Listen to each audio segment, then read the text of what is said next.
반갑습니다. HLB 분석 시작하겠습니다. 오늘은 축 처지는 하루였습니다. 아침부터 반갑지 않은 비 소식 때문인지 하루 종일 HLB가 하락세를 벗어나지 못했고 장중 코스피는 2%가량 하락하면서 어떻게든 개인 물량을 받아가려고 안달난 외국인과 기관의 모습이 얼마나 얄밉던지 꿀밤이라도 한 대 때려주고 싶었습니다. 코스닥은 3%가 하락하면서 심리적 지지선인 800포인트까지 내줬습니다.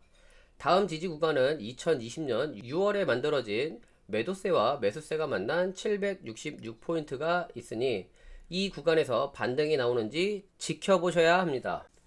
코스닥 지수를 잠시 분석해보면 2021년부터 하락한 추세선은 올해 7월과 8월에 형성한 고점을 돌파하지 못하고 저항받는 모습입니다. 이 자리를 돌파에 성공한다면 또 한 번의 슈팅 구간이 나오겠지만 증시를 주무르는 주체가 쉽게 상승 흐름을 만들 리 없습니다.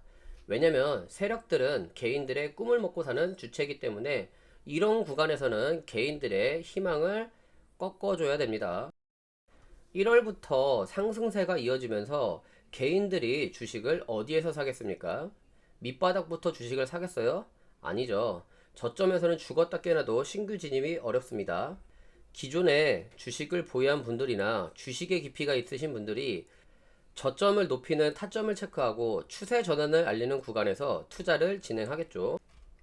나스닥을 필두로 상승세를 시작하고 국내 증시는 에코 형제가 주도주로 탄생하면서 나스닥을 따라가게 됩니다. 2021년부터 하락세가 깊었기 때문에 개인들은 이미 세력들에게 많이 길들여져 있을 겁니다.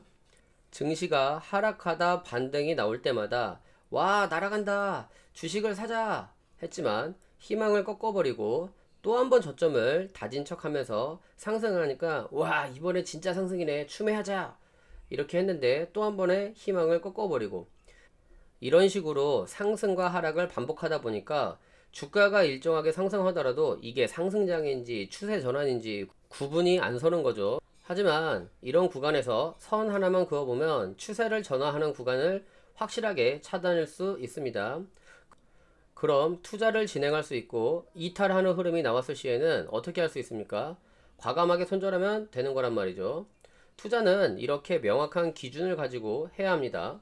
코스닥의 고점과 저점을 이어보니 시메트리컬 트라이앵글 패턴이 나오고 있습니다.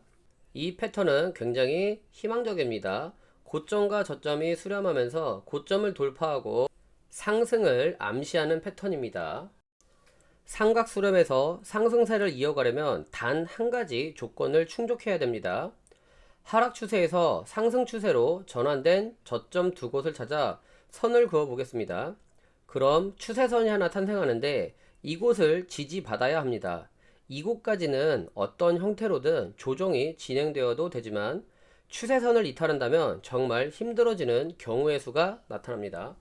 그래서 저점을 지키고 위에서 내려오는 추세선 매물대를 돌파하는 흐름이 나온다면 상승시장으로 전환될 수 있습니다.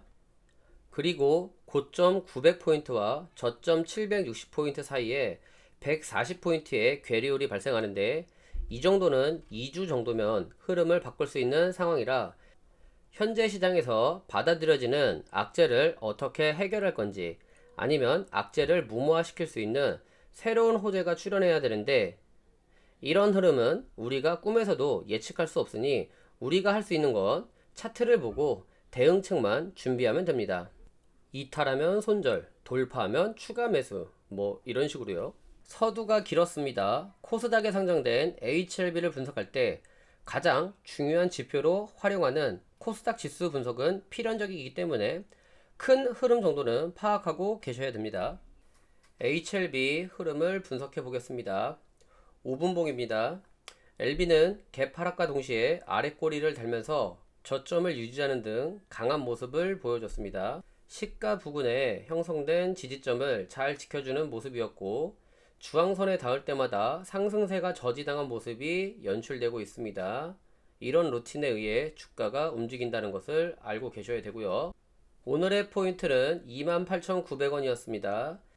지지선이기도 했고 2시가 되어가는 무렵 장대음봉의 고점도 이 구간인 걸 확인해 봤을 때 이건 누군가의 의도적으로 만든 흐름이라는 걸 확인할 수 있습니다.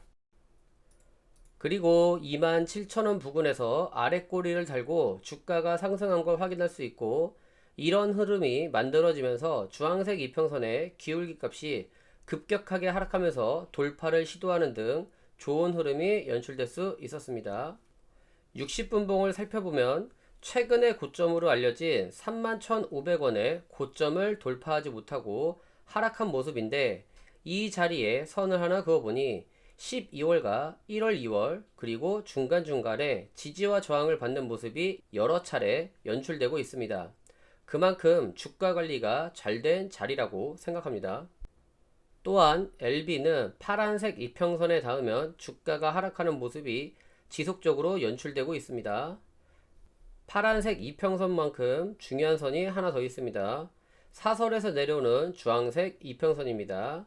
이 흐름은 제가 속한 커뮤니티에서도 소개한 적이 있는 선으로, 고점에서 내려오는 추세선은 저항을 지나 캔들을 관통하고 하락하게 되면 지지의 역할을 한다고 설명드렸습니다. 이때도 지지를 받고 올라갔고, 현재도 주황선을 연결해 보면 비슷한 구간에서 반등이 나온 것을 확인할 수 있습니다.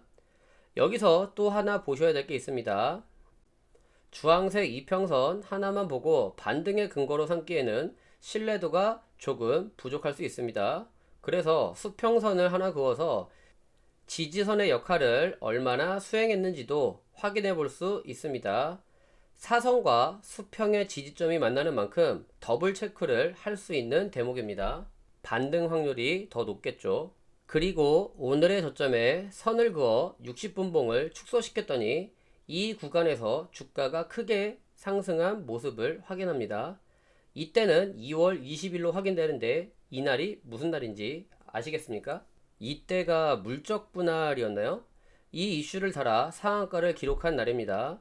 일봉에서 확인해 보면 조금 더 쉽게 이해하실 수 있습니다. 상한가를 기록하기 전인 2월 15일부터 저점을 이탈하지 않으며 상한가를 기록한 타점이라고 보셔야 합니다. 어때요? 60분봉에서 확인한 지지점들과 2월 15일의 저점, 그리고 상한가를 만들었던 세력의 의도를 미연에 알고 있었더라면 추가 매수를 진행할 수 있고, 갑자기 하락하는 흐름에서도 유연하게 대응할 수 있는 기준이 생길 수 있습니다. 만약에 이런 상황을 인지하지 못했다면 공포와 두려움에 쌓여 주식을 팔아야 할지 홀딩해야 될지 구분이 안 서는 현실이 너무나도 싫습니다. 여기까지 설명해도 차트의 흐름이 너무 재밌죠? 하지만 여기서 끝이 아닙니다. 지금보다 더 재밌는 얘기를 해드리겠습니다. 잠깐만요. 여기서 조금만 쉬었다 갈게요. 좋아요, 구독, 알림 설정, 희망찬 댓글, 응원의 댓글은 영상을 제작하는 저에게 큰 힘이 됩니다. 이렇게 차트를 축소시켜 보니 현재의 저점이 어떤 자리인지 이해하시겠습니까?